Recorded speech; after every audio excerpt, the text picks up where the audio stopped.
They called me over to announce their will favors my siblings, not me.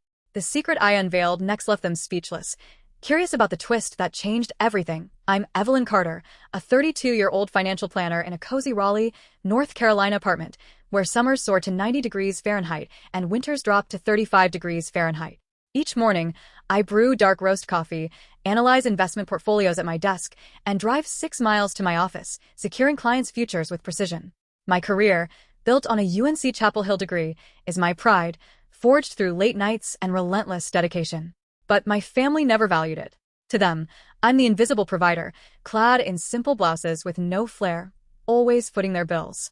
My younger twin brothers, Nathan and Lucas, 5 years my junior, are their golden boys, indulged despite reckless spending and aimless pursuits. Growing up in our suburban home, 10 miles from downtown Raleigh, I learned early that love was unevenly distributed. Nathan and Lucas, with their easy charm and endless excuses, were the stars of every family gathering. At Christmas, relatives swarmed them, exclaiming, "Nathan, your new major sounds promising," or "Lucas, that car vlog? So cool." Their laughter filled the dining room, their presence magnetic.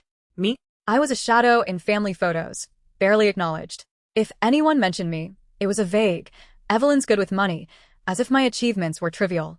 I believed if I worked hard, stayed quiet, and carried their burdens, my parents, David and Margaret Carter, would one day see me with the same pride they lavished on my brothers.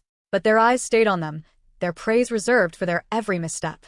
The disparity was stark. I recall one Thanksgiving at 16, seated at our walnut table, the air rich with turkey and Margaret's cornbread. Nathan and Lucas, then 11, each got $300 smartphones, their cheers echoing as relatives clapped. David handed them $100 gift cards, saying, "You're our future, boys." My gift? A $25 calculator with a note. "For Evelyn, keep studying." Margaret smiled. "You're so responsible, Evelyn. You don't need much." I nodded, throat tight, and retreated to my room, the sting of being an afterthought cutting deep. That was the pattern. Their failures excused, my successes expected. Family gatherings deepened the divide. The twins' high school graduation, in our backyard 5 miles from town, was a spectacle, catered barbecue, a DJ, a banner proclaiming Nathan and Lucas's triumph. Their 21st birthday brought a weekend trip to Myrtle Beach, 170 miles away, with seafood feasts and a rented condo. My milestones? Quiet dinners with store-bought pie. Maybe a good job, Evelyn, if I pressed. When I earned my degree, Margaret said, "Couldn't you work closer? The boys need the car." My first job securing $1 million portfolios? David nodded. "That's far. Drive us to appointments." No pride, just demands. I told myself it was fine. In America, family means sacrifice, showing up even when it's tough. I believed if I gave enough time, money, heart, they'd see me beyond the dependable daughter. I was proud of managing $5 million in assets, valuing self-respect earned through meticulous planning. But my family didn't care. They never asked about the portfolios I built, the clients I won, or the thrill of financial strategy. When I mentioned my job, David grunted, "Sounds stressful," before praising Nathan's latest major switch or Lucas's vlog. The imbalance wasn't just emotional, it was financial. At 20, I worked at a bank, walking 4 miles to save for college. Nathan and Lucas, at 15, got $1,500 laptops from Margaret for school, used for gaming. For a decade, I propped up their home, $38, $400 total, $1,900 monthly for their mortgage, $22,800 yearly, $10,000 for medical bills, $5,600 for Nathan's tuition and Lucas's car.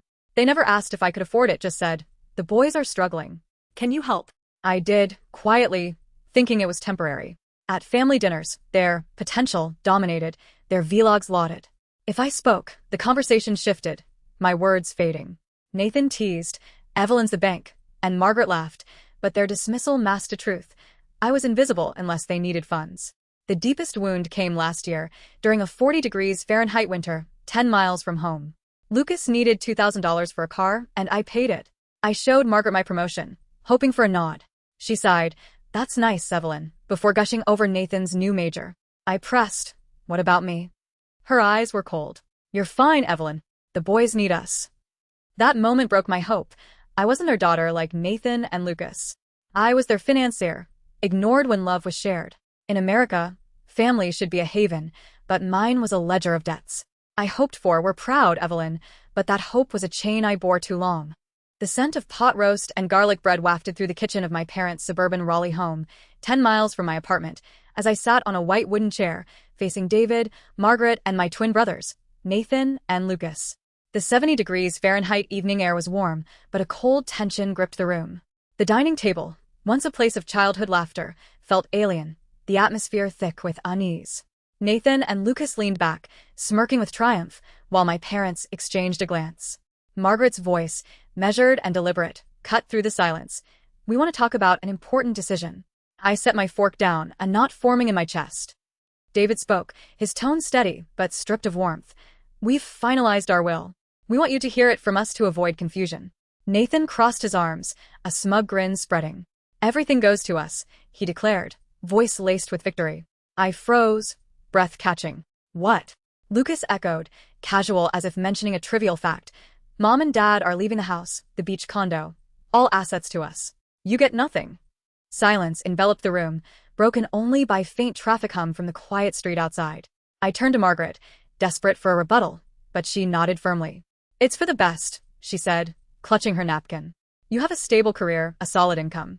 Nathan and Lucas are still finding their way. They need more support."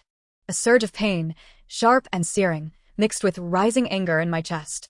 I'd given $38,400 over a decade, $900 monthly for their mortgage, $22,800 yearly, $10,000 for medical bills, $5,600 for Nathan's tuition and Lucas's car, yet they'd erase me from their legacy.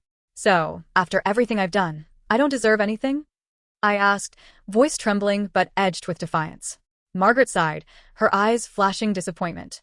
"Evelyn, you always make it about money." I clenched my fists beneath the table, betrayal cutting deep. "It's not about money," I retorted, struggling to keep calm. "It's about fairness.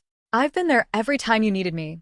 $22,800 a year for the mortgage, $10,000 for your surgeries, $5,600 for their mistakes, and now I'm worthless because I don't rely on you." Nathan laughed, shaking his head.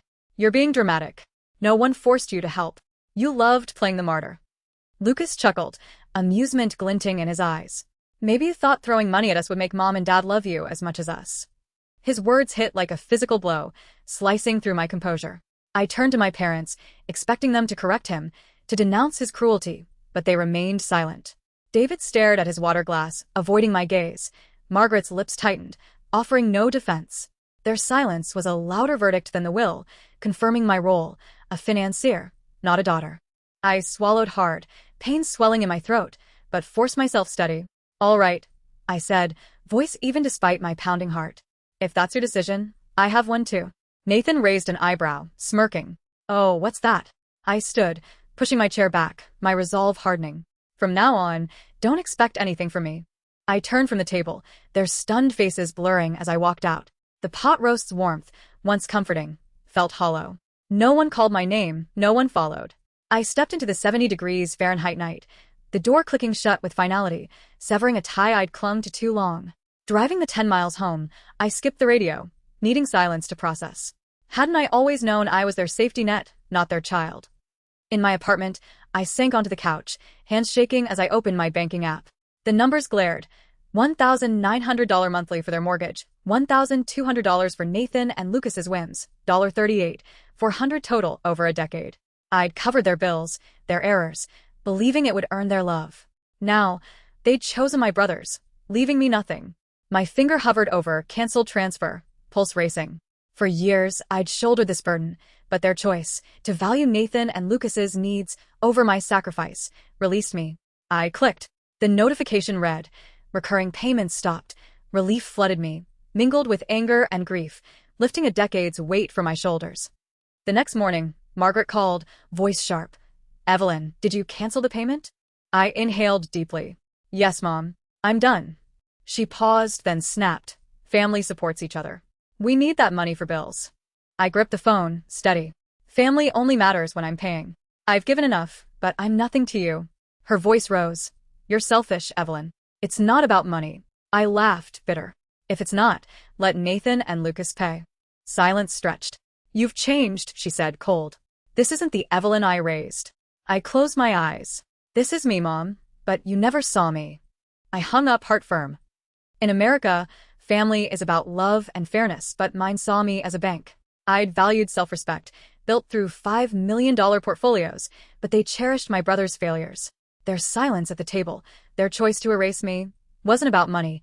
It was about love they withheld.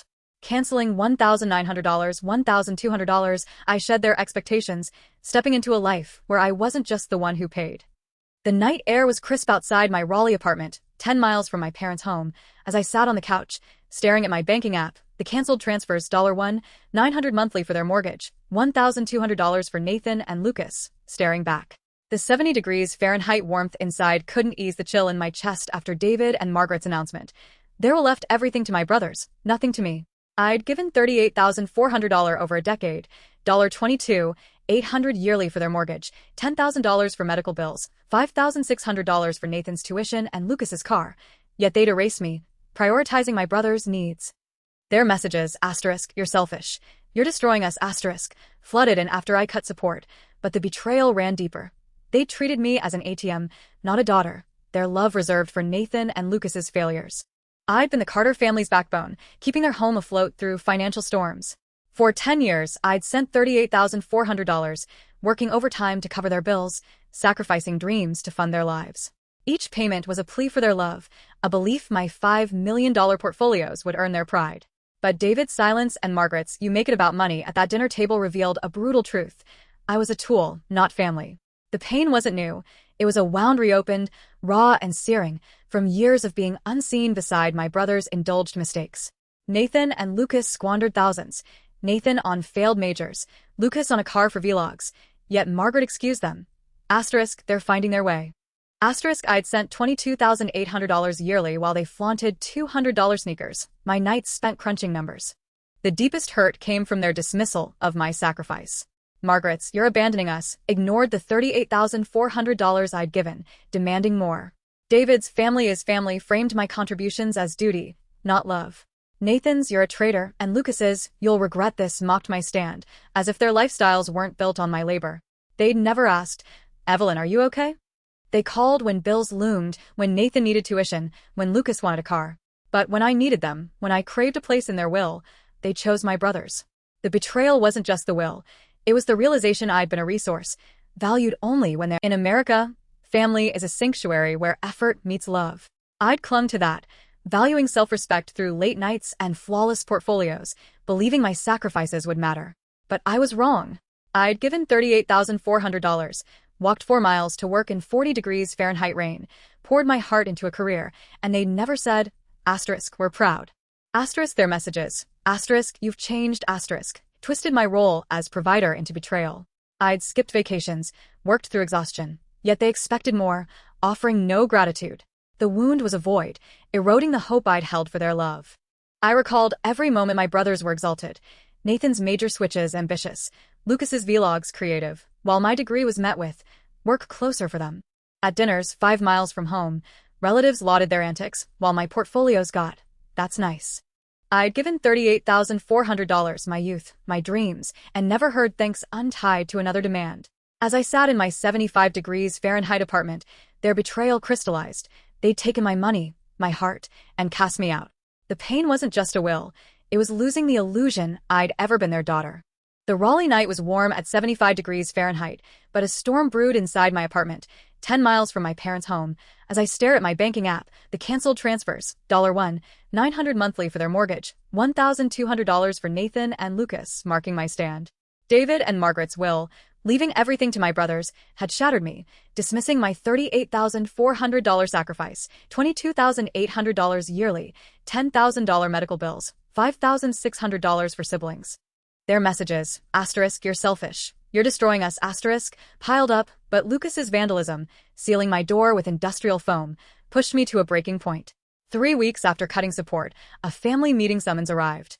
In their living room, facing their accusations, I set a boundary, reclaiming my life. I'd ignored their calls, Margaret's "we need the money," Nathan's "traitor," Lucas's "you'll regret this," letting them stack unanswered. The police, holding Lucas's vandalism footage, awaited my decision to press charges. I'd given $38,400, believing family was sacred, but their will proved I was their ATM. At the meeting, tension choked the air.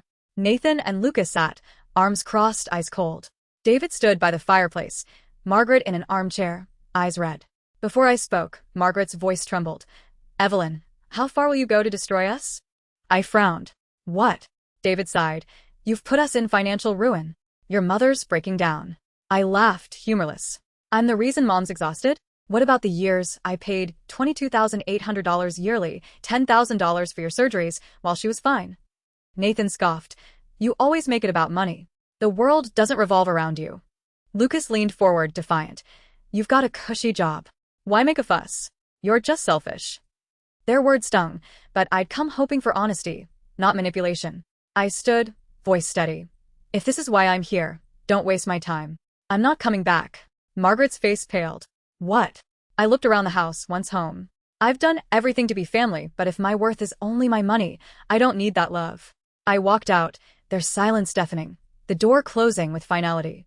Back home, I found my door sealed with foam, Lucas's vandalism. I called the police, handing over security footage. Do you want to press charges? An officer asked. I gripped my phone, resolute. I want him held accountable. The next day, David called, furious. Lucas was questioned by police. How could you? I replied, calm. He vandalized my home. He pays $3,000 for damages, or I press charges. David snapped. Extortion. I chuckled, dry. It's consequences. A $3,000 transfer arrived. Lucas's note bitter. Never see you again. I felt nothing. Their rejection a release. Their lies spread online. Margaret's Facebook post. Evelyn abandoned us in need. Comments vilified me. Asterisk, ungrateful daughter. Money corrupted her. Asterisk, anger flared. Not at strangers, but at their narrative, omitting my $38,400, Lucas's vandalism. I posted the truth. Every dollar, $22, $800 yearly, $5,600 for siblings. My role as their bank, not daughter. I detailed Lucas's crime, my police report. I didn't abandon them, I wrote. They never saw me unless I paid. Now I choose myself. The post exploded, relatives questioning, an aunt confirming my support. Margaret called, livid. You're humiliating us. Your father's ashamed. Nathan and Lucas hurt. I stayed calm. Did they consider me when Lucas vandalized my home? When I paid your bills? She went cold. You're no longer family. I replied, you destroyed this family, Mom, and hung up. In America, family is about love and fairness, but mine saw me as a bank. I'd valued self-respect, built through $5 million portfolios, but they valued my brother's flops. Their will, their lies, their vandalism weren't about money. It was love they denied. Canceling $1,900, $1,200, exposing their actions, I shed their chains. The silence after Margaret's call was freedom, not loss.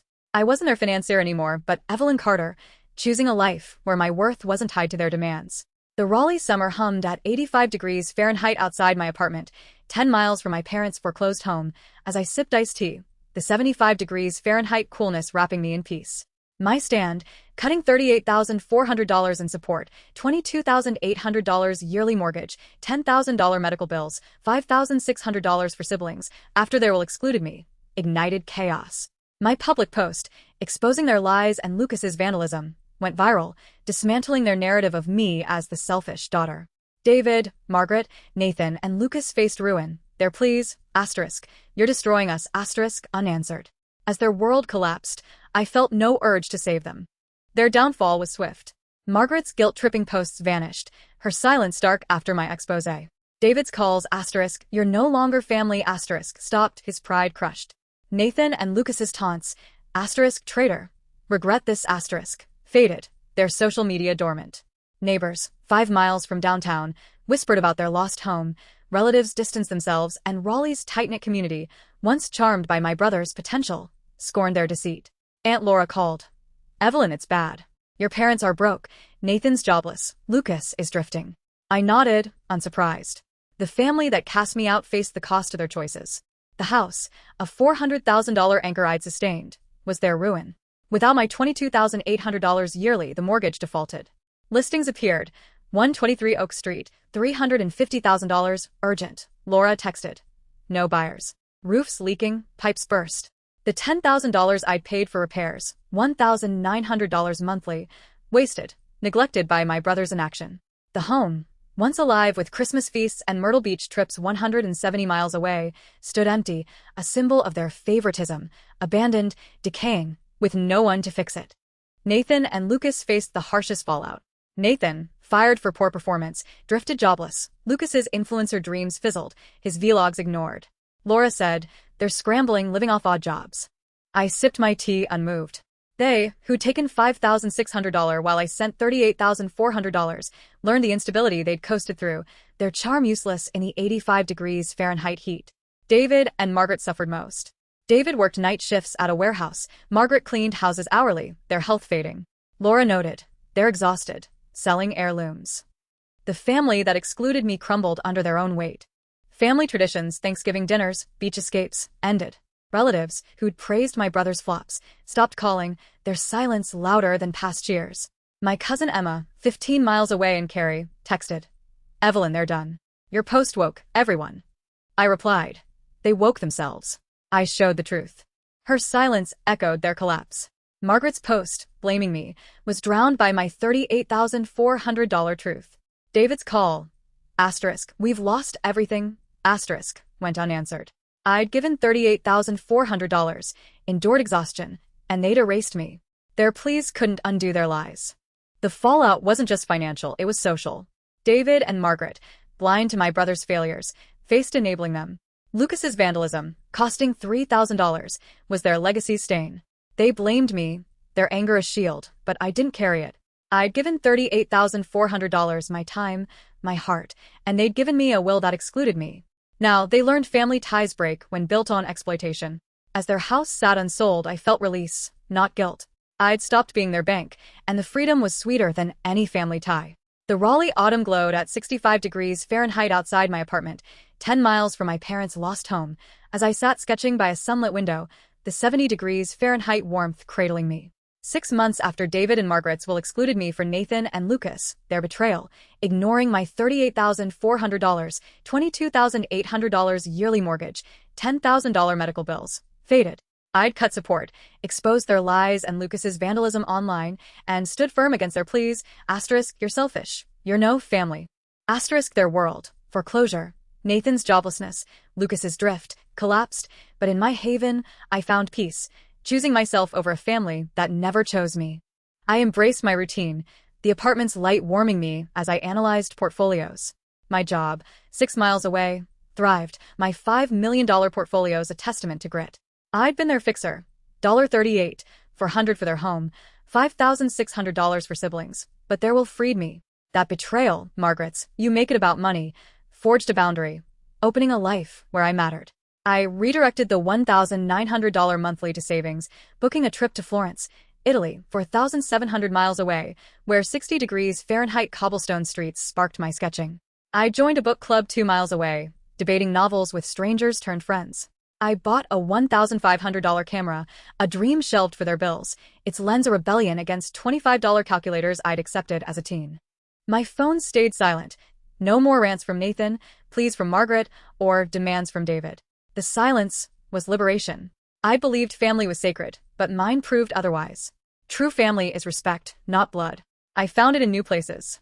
Aunt Diane, 10 miles away, hosted me for dinner, her hug warm. "I'm proud, Evelyn." Neighbor Clara shared her peach cobbler, urging me to join her art walks. These bonds, built on care, filled the void my family left. Work became my sanctuary. I landed a $7 million client deal, my strategies shaping futures. I mentored interns at a community center, their drive mirroring mine. My blog on toxic family ties grew, readers writing, "You inspired me." I healed others and myself. The Carters' world shattered. Their $400,000 house, unsold at $350,000, was foreclosed, its burst pipes, once my $1,900 fix a relic. Nathan drifted, Lucas's vlogs failed, Aunt Laura noting they're lost. Margaret cleaned houses, David labored nights, their pride gone. Family traditions, Christmas feasts, Myrtle Beach trips 170 miles away, ended, their home a memory. Margaret's call, "We're struggling," came too late. I saved it, unheeded, with old photos, not from anger but clarity. I didn't hate them. I lacked strength to give without value. Nathan's "You're dead to us" faded, ignored. I'd given $38,400, endured sleepless nights, and they'd excluded me. Their consequences weren't my fault. They'd chosen my brother's flops over my effort. Laura texted, "They're gone, Evelyn. House lost." I nodded, the house a shed burden. I joined a hiking group 8 miles away, laughter over trails forging kin. I volunteered at a financial literacy program, shielding others from my family's traps. In Florence, I met Alex, a designer whose warm smile saw me, not my wallet. We wandered markets, shared gelato, his presence a gift needing no payment. Under Italy's night sky, I realized I didn't need my family's love. I could create my own. Back in Raleigh, I hosted Christmas with Diane and friends, their laughter truer than any family dinner. I stood on my balcony, city lights twinkling, and knew I'd chosen right. I was Evelyn Carter, who learned true family uplifts, not drains. Their betrayal, $38, 400 dismissed, set me free. I lived for myself, and that was enough. As Evelyn Carter, I poured $38,400 into my family's survival, $22, $800 yearly for their mortgage, $5,600 for my brother's whims, believing it would earn their love, only to be cut from their will. Everything left to Nathan and Lucas. Their betrayal, dismissing my sacrifices while coddling my brother's failures, revealed I was just their ATM, not a daughter. For 32 years, I was the invisible provider, my $5 million career ignored as Nathan and Lucas were praised. Cutting their funds and exposing their lies, I learned family isn't blood, it's respect. Their accusations, "You're selfish," tried to guilt me, but I found peace in my Raleigh apartment, surrounded by true friends like Alex. To you, Americans who cherish family, don't let loyalty blind you to exploitation. If your family values your money over your worth, set boundaries. Your value isn't their approval, it's your strength. Don't repeat my decade of giving to those who take without thanks. Say no when it's unfair. It's not betrayal, it's self-worth. Build a circle that cheers your wins, friends, mentors, chosen kin. Perseverance isn't carrying others' burdens. It's walking toward those who uplift you. I chased were proud too long. Start now.